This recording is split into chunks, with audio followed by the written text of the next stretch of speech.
বহুতে হয়তো ক'ব পাৰে যে মেৰিট লিষ্ট ওলাবলৈ গৈ আছে, ভেৰিফিকেশ্যন লিষ্ট ওলাবলৈ গৈ আছে, এতিয়া কাট অফ এনালাইচিছ কৰি কি লাভ হয়, আপোনালোকে ঠিকেই ভাবিব পাৰে। বাট যাৰ মাৰ্কছ এটা কম আছে বা এটা এভাৰেজ নাম্বাৰ আছে, তেওঁলোকেহে হয়তো জানে যে চাকৰি এটাৰ পোৱা নোপোৱাৰ দুমোজাত থকাটো কিমান আচলতে চিন্তাৰ বিষয়। যাৰ মাৰ্কছ বহুত ভাল আছে তেওঁলোকে নিশ্চিন্ত মনে আছে।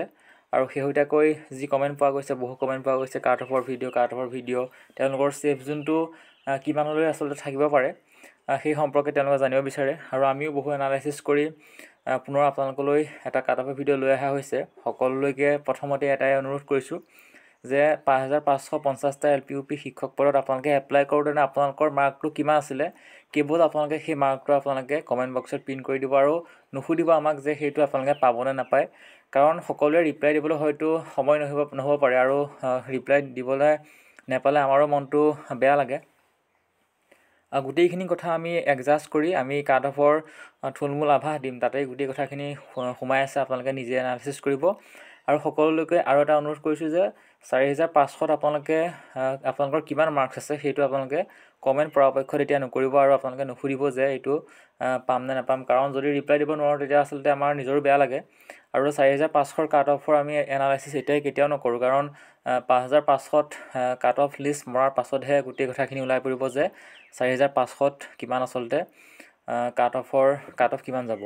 এতিয়া সামগ্ৰিকভাৱে যদি আমি চাওঁ তেতিয়াহ'লে দেখিম যে সকলোৱে হয়তো এটা কথা গম পায় যে পোষ্ট ওলাইছিলে প্ৰায় 5550টা, আৰু য'ত নেকি LPত আছিলে, LP ছেকশ্যনত আছিলে 3800, আৰু UPত আছিলে 1750টা, আৰু URত আছিলে 1372টা, OBCত আছিলে 486টা, STPত আছিলে 277টা, ST হিলছৰ 264টা, PWD 245টা, আৰু T টাইপছৰ 266টা, অৰ্থাৎ গোটেই মিলাই প্ৰায় 3156টা পোষ্ট ওলাইছিলে। আৰু বাকীখিনি পোষ্ট বৰাক ভেলীলৈ গুচি গৈছে, সেয়া হয়তো সকলোৱে গম পায়।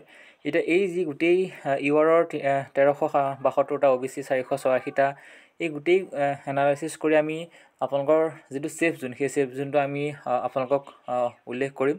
আৰু সেই মাৰ্কটোৰ ভিতৰত বা বাহিৰত কিমান বেছি যাব পাৰে, কিমান কম যাব পাৰে, সেইটো আপোনালোকে নিজে আচলতে অনুমান কৰিব পাৰিব।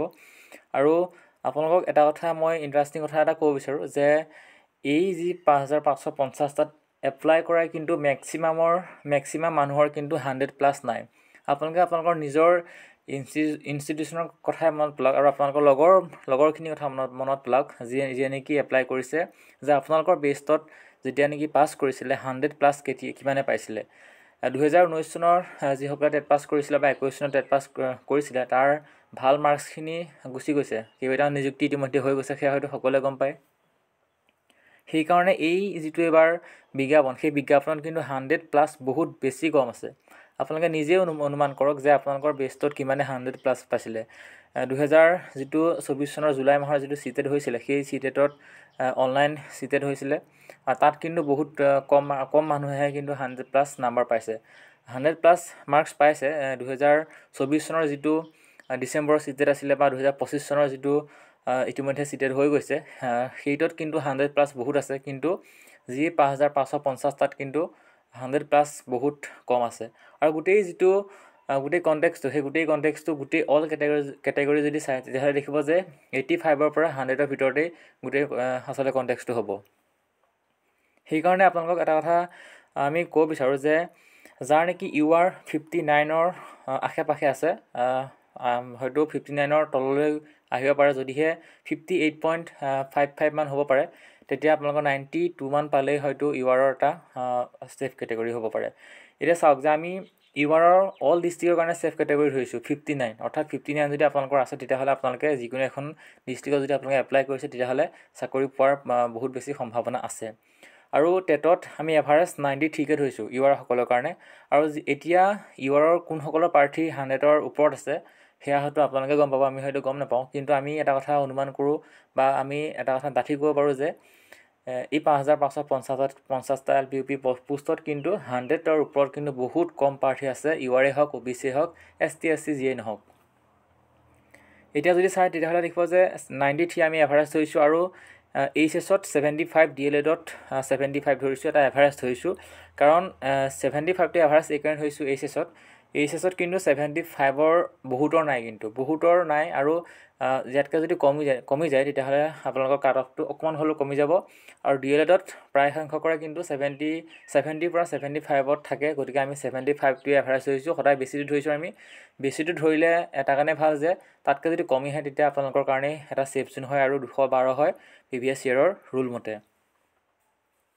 গতিকে যাৰ নেকি টেটত 93 আছে, ইউআৰসকলৰ 59ৰ হয়তো কোনোবা এখন ডিষ্ট্ৰিক্টত তাৰ তললৈকো আহি যাব পাৰে, হয়তো 59ৰ ওপৰতে থাকিব প্ৰায়বিলাক ডিষ্ট্ৰিক্টতে, কিন্তু কোনো ডিষ্ট্ৰিক্টত কিন্তু 59ৰ তললৈকো হয়তো আহি যাব পাৰে। যিসকলে কিন্তু আহি যাব সেইসকল লাকি প্ৰাৰ্থী হিচাপে বিবেচিত হ'ব। আৰু ঠিক তেনেকৈ OBC সকলৰ এতিয়া চাওক যে যাৰ নেকি OBCৰ 90 ওপৰত আছে, 91, 92, তেওঁলোক অলৰেডি ইউআৰ কেটেগৰীত সোমাই যাব। আৰু যাৰ নেকি 55ৰ ওপৰত আছে, আমি কেতিয়াও তললৈ দিব বিচৰা নাই, কাৰণ আমি এভাৰেজ এটা মাৰ্ক ধৰিছোঁ 85 বা 86। OBC যাৰ 90 ওপৰত আছে বা 91 টু এনেকুৱা ধৰণৰ মাৰ্কছবোৰ হয়তো ইউআৰতে সোমাই যাব। ইউআৰত সোমোৱাৰ লগে লগে OBC এজন প্ৰাৰ্থী নতুনকৈ OBC কেটেগৰীত ইনক্লুড হ'ব, সেয়া হয়তো সকলোৱে গম পায়। এতিয়া দেখিব যে টেটত যাৰ 85ৰ ওপৰত আছে, আমি ওপৰত ধৰিছোঁ 83 হয়তো যাৰ আছে, তেওঁলোকে যে চাকৰিটো পাবই বুলি আমি আচলতে গেৰাণ্টি নিদিওঁ। সেইটো আপোনালোকক কৈ দিছোঁ, বেয়া পায় সেইটো লাভ নাই, আমাক দুখ নিদিব যে 83ত হয়তো আপোনালোকে চাকৰি নাপাবও পাৰে যাৰ নেকি OBC ছিংগুল নাম্বাৰ এটা আছে 83। গতিকে আমি এভাৰেজ 85 ধৰিছোঁ। 85ৰ ওপৰত যাৰ নেকি আছে বা এইচএছত 75, DLEDত 75, এনেকৈ যদি আপোনালোকৰ মাৰ্কছ এটা আছে, অৰ্থাৎ 55ৰ ওপৰত আছে, আপোনালোকে নিশ্চিন্ত মানে ছেফ জোন হয় এনি ডিষ্ট্ৰিক্টত। আপোনালোকৰ প্ৰিভিয়াছ ইয়েৰৰ মতে 207ত পায় চাকৰি। আপোনালোকে ভাবক যে 207ত 203লৈকে যোৱাবাৰ OBC মাৰ্কছখিনি আহিছে। আৰু ST, P আৰু SC সেই প্ৰাৰ্থীসকলৰ পুনৰ আমি ডিটেইলছত এনালাইচিছ নকৰোঁ এইচএছৰ মাৰ্কটো বা DLEDৰ মাৰ্কছটো। গতিকে 54 বা 55ৰ যাৰ নেকি ওপৰত আছে ST প্লেন আৰু SC সকলৰ কাৰণে, ST, P আৰু SC সকলৰ কাৰণে সেইটো ছেফ জোনে হয়। আৰু ST হিলছ আৰু PWD যিসকল প্ৰাৰ্থী আছে তেওঁলোকে ন্যূনতম যিটো 83 বুলি কোৱা হয়, সেই 83 মাৰ্কছ পায়, বা হাই ছেকেণ্ডেৰী বা DLEDত যিমানে মাৰ্কছ নাথাকক তেওঁলোকে চাকৰিটো পাবই বুলি আমি ক'ব পাৰোঁ। কিয়নো ST হিলছৰ পোষ্ট থাকি যায় বা PWD সকলৰ যিসকলে পাছ কৰে তেওঁলোকে সকলোৱে চাকৰিয়ে পাই যায়। এতিয়া গোটেই কণ্টেক্সটো OBC আৰু ইউআৰৰ মাজতেই আছে। পুনৰ আপোনালোকক এটা কথাই ক'ব বিচাৰোঁ, ডাঠি ক'ব পাৰোঁ, অৰ্থাৎ গেৰাণ্টি দি ক'ব পাৰোঁ যে 100+ বহুত বেছি কম আছে এই 5550টা LP UP শিক্ষক পদত এপ্লাই কৰা। 2019 টেটতে যদি চোৱা হয় বা 2021 চনৰ যি অসম টেট, সেই টেটতে যদি চোৱা হয় যে আপোনালোকৰ লগৰ কিমানে 100+ নাম্বাৰ পাইছিলে, সেইটো আপোনালোকে নিজেই কেলকুলেশ্যন কৰক। আৰু পাইছিলে, বহুতে পাইছিলে, যিসকলে নেকি বিএড প্ৰাৰ্থী আছিলে তেওঁলোকে কিন্তু পাইছিলে, বা কণ্টেক্সুৱেল টিচাৰসকলৰ কিন্তু আছিলে। আগতে 2012 চনত যিটো টেট হৈছিলে বা 2015-16ত যি জেনেৰেল টেট হৈছিলে ST SC কাৰণে, গতিকে সেইসকল আগৰ কণ্টেক্সুৱেল প্ৰাৰ্থীসকলৰ কিন্তু 100+ হয়তো আছিলে বহুতৰে, কিন্তু সেইসকলে এতিয়া এপ্লাই নকৰাৰ কাৰণে গোটেই সুবিধাটো সকলোৱে পাব। OBC আৰু ইউআৰৰ গোটেই কণ্টেক্সটো 85ৰ পৰা 100ৰ ভিতৰতে হ'ব। আপোনালোকে 100ৰ ওপৰত বহুত বেছি মাৰ্কছ নাই বুলি আমি সেইটো ক'ব পাৰোঁ। আপোনালোকে নিজেই ক'ব পাৰে বা আপোনালোকৰ লগৰে কিমানে 100ৰ ওপৰত পাইছে সেইটো নিজেই বিবেচনা কৰিব। আমি থুলমূলকৈ এটা আভাস দিলোঁ। এই মাৰ্কছৰ তলত যদি আহি যায় তেতিয়াহ'লে সেইটো আশীৰ্বাদ বুলি ভাবি ল'ব, ওপৰলাৰ আশীৰ্বাদ বুলি ভাবি ল'ব। ইয়াতকৈ যদি তলত মাৰ্কছ আহে, আৰু ইয়াতকৈ যদি ওপৰতে যাব, কিন্তু ন্যূনতম আমি মাৰ্কছসমূহ দিছোঁ যে ইউআৰ আৰু OBC বা সকলো কেটেগৰীৰ কাৰণে। আমি আশা কৰিছোঁ, প্ৰাৰ্থনা কৰিম যাতে ইয়াতকৈ তলত মাৰ্কছ আহক, সকলোৱে চাকৰিটো পাওক। চাকৰি এটা পাবৰ কাৰণে যোৱা এবছৰ 14 মাহে যি আচলতে যুঁজি আছে, আপোনালোকে হয়তো সকলোৱে গম পাইছে যে এপ্লাই কৰাৰ পাছত এখন মেৰিট লিষ্টৰ কাৰণে 14 মাহ ৱেইট কৰিব লগা হৈছে। ইয়াতকৈ আৰু চিন্তাৰ বিষয় একোৱেই নাই। পৰৱৰ্তী সময়ত যি আমি আপডেট পাম সকলোখিনি দি থাকিম। সকলো কানেক্ট হৈ থাকিব। নতুনকৈ আহিছে যদি আমাৰ চেনেলটো ছাবস্ক্ৰাইব কৰি থ'ব। সকলোৱে লাইক এটা কৰিবলৈ একেবাৰে নাপাহৰিব। লগৰ বন্ধু বান্ধৱীৰ সৈতে শ্বেয়াৰ কৰি দিয়ক, কাৰণ গোটেই কথাখিনি অথেণ্টিক আৰু গোটেই মেৰিট লিষ্টসমূহ বিবেচনা কৰিহে কিন্তু আপোনালোকক এনালাইচিছটো দিয়া হৈছে। কাৰণ মেৰিট লিষ্টত দেখা গৈছে যে 100ৰ ওপৰত বহুত মাৰ্কছ কম আছে, যিসকলে নেকি অলৰেডি চাকৰি পাইছে, আৰু এতিয়া যিসকলৰ এপ্লাই কৰি থৈছে সেইসকলৰ কিন্তু 100ৰ ওপৰত মাৰ্কছ বহুতৰে কম আছে। পুনৰ এবাৰ লগ পাম। ধন্যবাদ।